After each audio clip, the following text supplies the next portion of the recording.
I'm so happy to have time to speak with you, Akram Khan, one of my favorite artists and choreographers and human beings in the whole world. NAC Dance has, of course, been presenting your work and working with you for many, many years, and we're so thrilled to be welcoming Xenos in October for the North American premiere. I hear the tour has been going extremely well. Yeah, thank you so much. I mean, we it's been going well. What's really nice is to to have the kind of knowledge of knowing that I have a history with NAC from the very beginning of my career. So um, it's really a kind of a very sacred journey to end my full length solo career with this piece because I started my solo career uh, with my first work at NAC. So that was just it's kind of very emotional, very kind of an emotional journey right now. But also, I'm really ecstatic to be presenting at NAC with you. That's fantastic.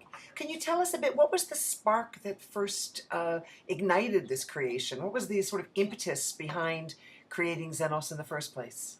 Well, I knew I wanted to finish my solo career with this project, but my first and my first seed would be Prometheus. Really, I wanted to finish. I've always had this thing about doing Greek mythology, but I never dared to kind of attempt it, and so I thought, no, this is the one. This is it's my only chance to do it. So, um, with my own body. So Prometheus, the Greek Titan, I wanted to kind of focus on. But funnily enough, at the same time, we were commissioned by 1418 Now, which is about a commissioner that an organization that's presenting and commissioning work, everything to do with First World War, from the beginning to the end of the First World War. And so that seed was planted in my head by them, and I was ignoring it for a while. But what was really interesting was during the early stages, as the collaborators came together, um, we were all bringing in articles from the Guardian and the Daily Telegraph. We were collecting these articles that were popping up once a week, almost once a week, um, which were about colonial soldiers who fought in the First World War and how they were written out of history or how they were not acknowledged. And so when we dug deeper, we realized I got very upset about it because I don't remember studying that. Actually, to be honest with you, I was never taught that in history. And so in a sense, I felt no, we needed to have a 360 perspective on history. How can we understand where we want to go in the future if we don't really have a full uh, embodiment of our past? If it's edited or manipulated, then our future will also be manipulated. The way we see the future will be manipulated.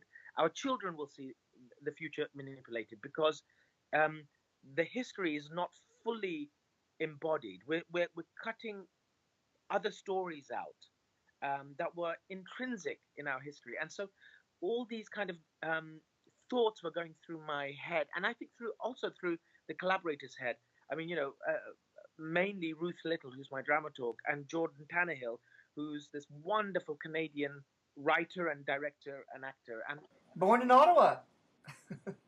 born in Ottawa. Yes, and no, he's really, really, really. He was instrumental to our project. But these were the subjects that we were kind of exploring: colonial soldiers that were ignored, let's say, in history. Um, you know, 4 million colonial soldiers, 1.5 million Indian colonial soldiers fought in the war, um, and their stories were never told. And you know, there's a quote by John Berger that really struck me: "Never again will a story be told as if it were the a single story be told as if it were the only one."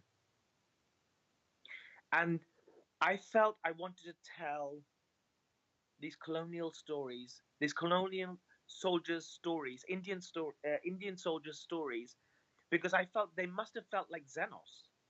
Xenos means foreigner or stranger or guest, but I think they felt like foreigners or strangers because they were thrust into a foreign country, fighting for an empire, or that they were colonial soldiers. So it's not like they went full-heartedly.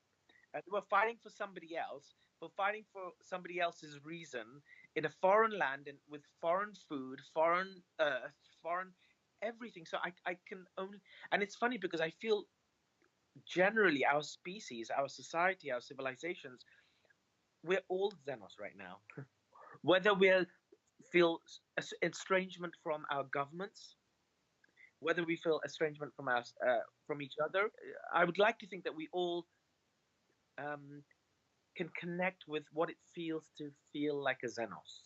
And so this was absolutely relevant for me in present day, but it was also important for all of us to relook at history in a more fuller perspective. You bring together Jordan and Ruth, and maybe you can say something about the other collaborators, and you're all creating this work, this notion.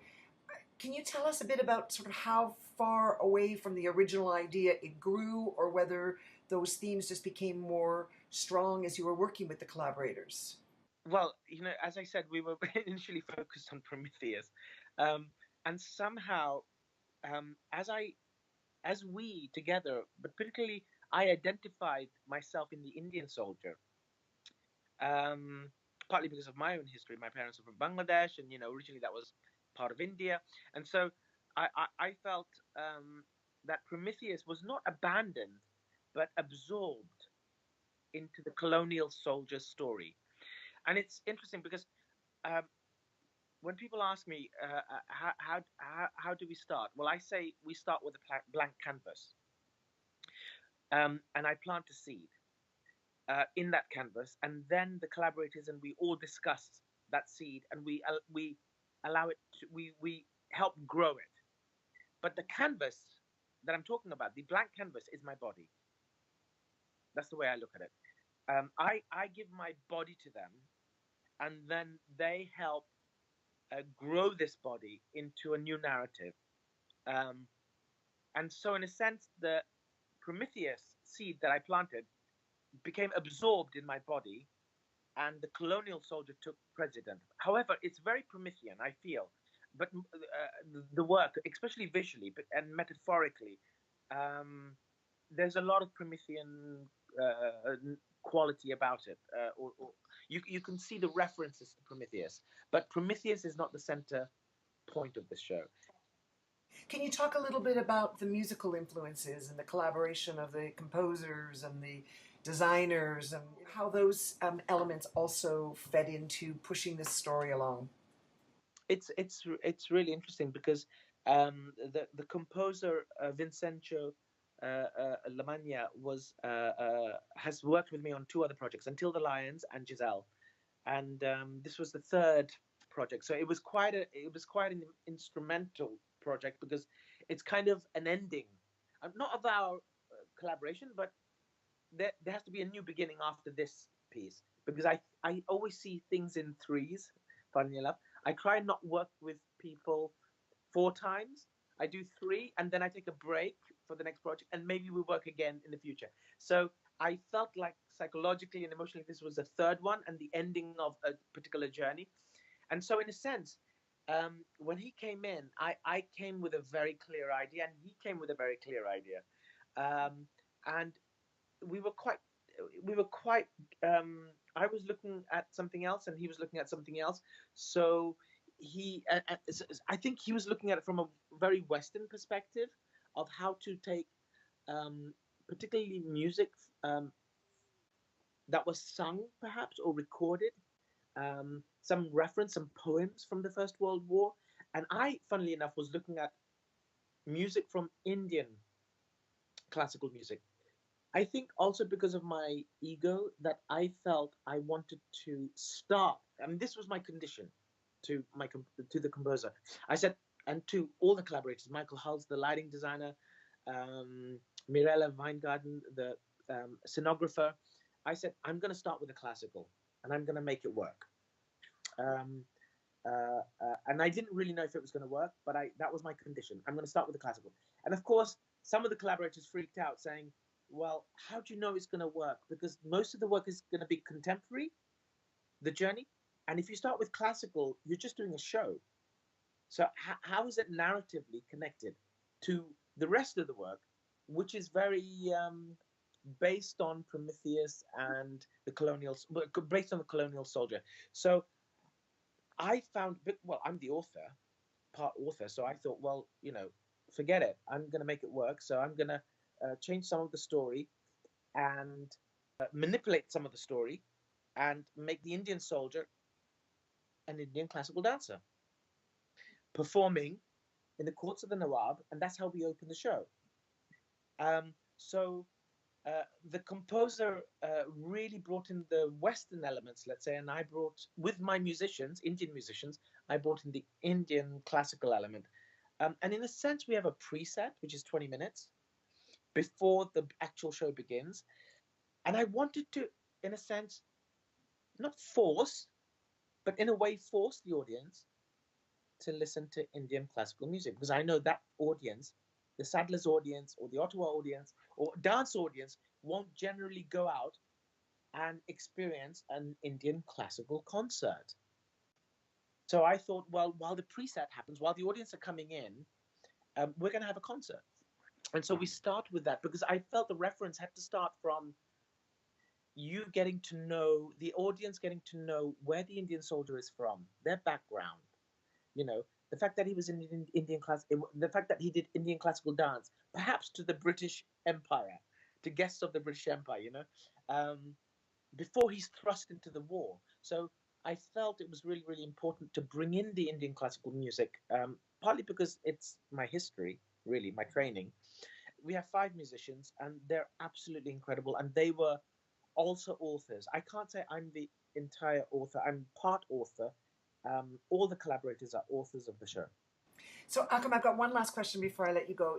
I know, I'm so sorry I talk so much. I could talk to you. One question and I answer 50. That's perfect. I could talk to you for hours, as you well know. I'm just curious. I mean, you've announced to everyone this is your last full evening solo work. Last full-length contemporary solo. I'm just curious. You've made this announcement. You've made this creation. The creation's traveling all over the world. What is this feeling like to you? Does it feel like you've got months and months and months ahead? Does it feel, performing this work knowing that you've made that decision? I'm curious about that, and also how different that is from making work for other people or doing fully classical evenings as a performer. I don't think it's hit me yet. It's a bit jet lagged, the feeling, because I've got another 2 years still to go with this solo. I think probably if you asked me 3 months before the last solo, the last Xenos show, perhaps I would feel very emotionally different. All I know is that this is physically hard, this work, partly because of my age, 43. But I think emotionally it's very, very hard for me, this work. And so I think it's quite traumatic. It's quite a dark piece. So I know how I feel at the moment, but I don't know how I would feel at the end of it. So it's all let's see how it goes. Of course, I love working with other bodies. I think Giselle was my first realization of that, and when I realized that I could dance through other people's bodies, I think that's when something shifted in me psychologically, where I felt, well, I can stop with my body now, because I enjoy dancing through. I can still dance, but through other people's bodies, and it's much more exciting. It was much more exciting than dancing through my own body, which was a real challenge for me in this work. It's been the most challenging work for me because I was so uninspired by my own body in this particular creation. But I had great collaborators who supported me all the way through it. Well, from everything I've heard, you're a stunning performer in this, as you have been in many of your prior works. We certainly plan to continue bringing all your work, Giselle and other things, to Ottawa for many years to come. And I'm so thrilled that we'll open our season in October of 2018 with Xenos with this work. Thank you. And I thank you so much for your time, and I really look forward. And congratulations on all the great successes that you're having. Florence and the Machine and English National Ballet, and of course with Xenos as well. It's just a great pleasure to have you in our world. So thank you very, very much. Kathy. Lots of love. Lots of love. See you very Thank soon. you. Bye-bye. Bye.